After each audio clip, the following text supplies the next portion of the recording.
আল্লাহ বাদে কেহ মাবুদ নাই। সেই অনুযায়ী সমস্ত জমিনে কাজ করো।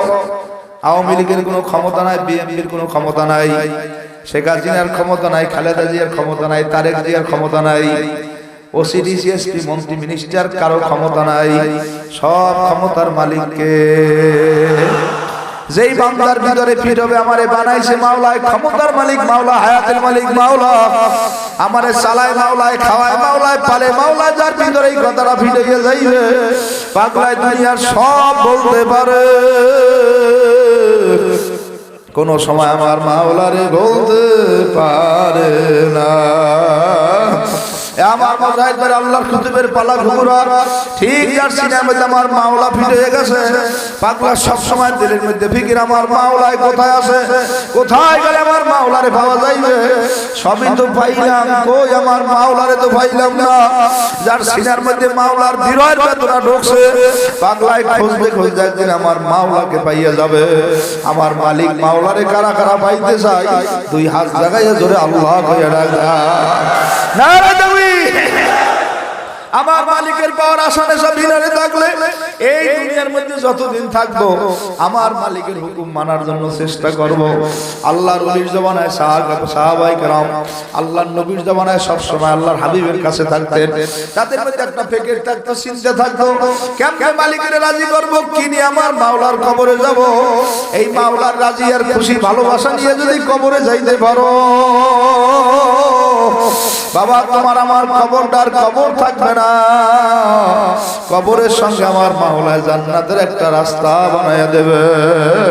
আর যদি গুনাহগার হইয়া কবরে যাও আমার মালিকের ঘোষণা কবরের মধ্যে আগুন জাহান্নামের আগুনে ভরিয়ে যাইবে।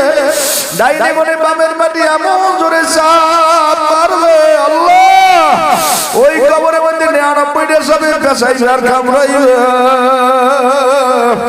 হাদিসের মধ্যে আছে সাপে সমস্ত শরীরে পেঁচাইয়া কপাল পাচাইয়া ঠোকরাইবে। আরে কবরের গুনাহগার বলবে আমারে কপালে কেন ঠোকরাও? বলে আমার মাওলার হুকুম ছিল তোর নামাজ পড়ার, তুই দুনিয়ায় নামাজ পড়ো না। আজ আমার মাওলার হুকুম হয়েছে তোরে কামড়াবার জন্য, আমি তোরে ছাড়বো না। এ মাদার দুনিয়ার বাবারা, ছোট দিকের বাইরে, বড় দিকের বাইরে, পর্দার মধ্যে মায়ের আমার বোনের মালিকের সঙ্গে মহব্বত যদি বানাইতে চাও আবার জোরে মহব্বতে ডাক দাও আল্লাহ। নারে তাকবীর। ওই মাওলার ভালোবাসা পাইতে মালিকের হুকুম মানা লাগবে। আর দ্বিতীয় কাজ হইলো বাবা আমার মাওলার কোরআন মানা লাগবে। আজকে আমাদের অনেকের সিনার মধ্যে মাওলার কোরআন নাই, কোরআনের ভালোবাসা নাই। যেই ঘরের মধ্যে কোরআন আছে, যেই এলাকার মধ্যে কোরআন আছে, যেই সমাজের মধ্যে কোরআন আছে, ওই সমাজটা একটা দামি সমাজ হয়ে যায়। এই জন্য একটা সংক্ষিপ্ত ঘটনা বললে বিদায় নেব। এক আল্লাহর ওই রাস্তার পাশ দিয়ে যাইতেছিলেন, যাওয়ার সময় কাশফের মাধ্যমে দেখো ওখানে একটা কবরস্থান। ওই কবরের মধ্যে হাজার হাজার মানুষ নেকি তালাশে নামছে, কিন্তু একটা লোক তিনি কোনো নেকি তালাশে যায় না। তিনি কবরের মধ্যে বসিয়ে মিসকি মিসকি হাসে। ও ভাই, সবাই তো নেকি তালাশ করতে যায়, আপনি তো কোনো নেকি তালাশ করতে যান না। বলে আমার কোনো তালাশ করা নেকি লাগে না। বলে কেন? বলে আমার একটা ছেলে আছে দুনিয়াতে কোরআনে হাফেজ। জোরে বলেন সুবহানাল্লাহ। আপনার ছেলে কি করে? আমার ছেলে একটা মিষ্টির দোকান দেয়, সকালবেলা তেলাওয়াত শুরু করে, রাত তো যে কয়টা বাজে আমার জন্য এক কদম কোরআন শরীফ বকশিশ না দিয়ে ঘুমায় না। আপনার ছেলের দোকান কোথায়? আমার ছেলের দোকান হেতালিয়ে বাদঘাট উদাহরণ। সকালবেলা আল্লাহর ওই ক্যাশের মধ্যে গেলেন, দোকানে ঢুকলেন, দেখে সে আর একটা মানুষ বসা ফুটন্ত গোলাপের মতো। ওমে আল্লাহ মানুষগুলা দেখলি সে না যায়, ওলি সেনে না মায়, ওলি সেনে না গায়ে, ওলি সেনে না করে জননায়। আল্লাহ মানুষগুলোর দিকে চাইলে একটা আল্লাহ আল্লাহ ভাব দেখা যায়। যখন ভিতরে ঢুকলেন মিষ্টির দোকানদার তারে দেখিয়া চেয়ার সারিয়ে দাঁড়াই বলে মুরব্বি আপনি আমার চেয়ারে বসেন। তুমি কে? আমি তো তোমাকে চিনি না, আমারে কেন চেয়ারে বসাইতে চাও? বলে আপনার আমাকে চেনা লাগবে না, আমি আপনাকে দেখিয়া ঠিক পাইছি আপনি বড় আল্লাহর একজন ওলি। আপনি আমার চেয়ারের মধ্যে বসে, তাকে চেয়ারে বসাই বলে এখন কি মিষ্টি খাবেন, ছানা খাবেন, দধি খাবেন? না, আমি কিছু খাবো না, তোমার সঙ্গে কথা বলবো। বলেন কি কথা? তোমার আব্বা কই? অনেক আগে মারা গেছে। তুমি কি করতে? 18 পারা কোরআন শরীফ পড়ছে, আব্বা দুনিয়ার থেকে বিদায় নিয়ে গেছে। বাকি 12 পারা কোরআন শরীফ আমার পড়ার বাকি ছিল। এখন আমি শত ব্যস্ততায় মানুষের সাথে নিয়ে দান করে দুটাইয়া বাকি 12 পারা কোরআন পড়িয়ে কোরআনে হাফেজ হয়ে গেছি। কিন্তু আমার আব্বা তো আর দুনিয়াতে নাই। আমার মনে একটা আফসোস, এই বাবা এত কষ্ট করে আমার মানুষ বানাইলো, আজ আমার বাবা বিদায় নিয়ে গেছে। আমি আব্বার ব্যবসা চালাই দিয়ে সকালবেলা কোরআন শরীফ তেলাওয়াত শুরু করি, রাত যে কয়টা বাজে ওই কোরআন শরীফ খতম না করি আব্বার জন্য বকশিশ না দিয়ে ঘুমাই না।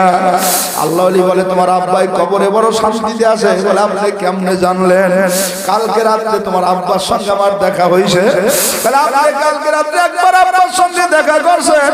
আমি যখন কোরআন শরীফের খতম বকশিশ দিয়ে রাতে ঘুমাই, আল্লাহ প্রত্যেকদিন রাতে তাহাজ্জুদের পর আমার আব্বার সঙ্গে আমার বারবার দেখা হয়। এই মাদারপুরের বাইরে মাওলার কাছে আফসোস করে আর বলল, একটা ছেলে দে আল্লাহ, একটা ছেলে দে,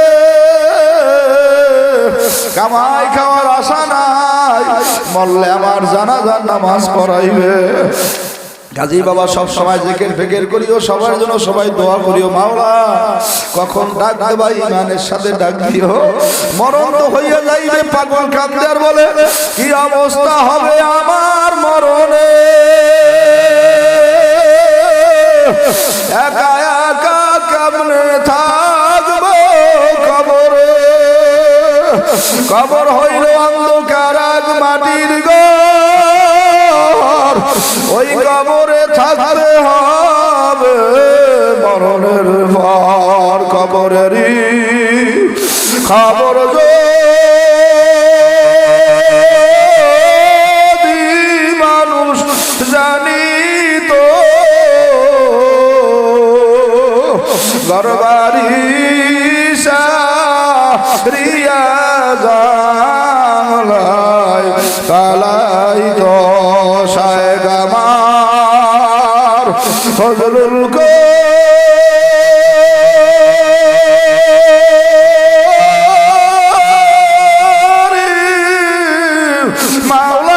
মাওলানা আর কোন দিন দেখা বুঝি হবে না। গাজী বাবা সবাই গুনাহ সাজা নেক করিয়ে মাওলার নিয়ে কবরে যাইবে। কারা কারা রাজি জোরে আল্লাহ কইয়া ডাক, আল্লাহ নারে তাকবীর। কোরআনের সাথে থাকতে রাজি আছি না নাই? কারা কারা রাজি? আল্লাহু আকবার। এখানে আমাদের ফারুক ভাই অনেক চেষ্টার মাধ্যমে এরা মাদ্রাসা করছেন। আপনারা ছাত্র ভর্তি করবেন, গরিবদের সহযোগিতা করবেন, ছাত্রদেরকে পড়াইবেন আর ছাত্রদেরকে সহযোগিতা করবেন ইনশাআল্লাহ।